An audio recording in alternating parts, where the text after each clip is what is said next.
Owning chickens is accepting the fact that every time it starts raining and storming like it is now, you have to go outside and check on what's going on with your chickens, because most likely you've got some dorks stuck outside crying that don't know what to do. And if you don't take them inside, they won't figure it out. Are you hiding from the rain in the goose house? I guess that's acceptable for the geese. Yeah, I know you're waterproof. You don't care. Where's the babies?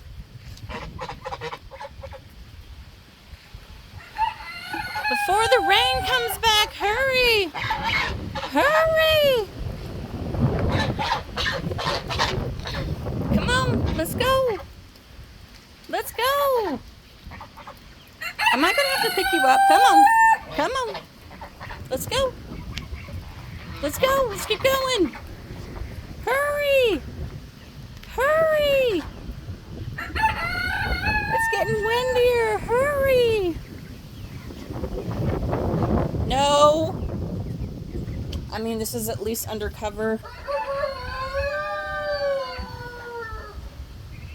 Fine. The goose house is open. The coop is open. You're under most of a roof. Fine.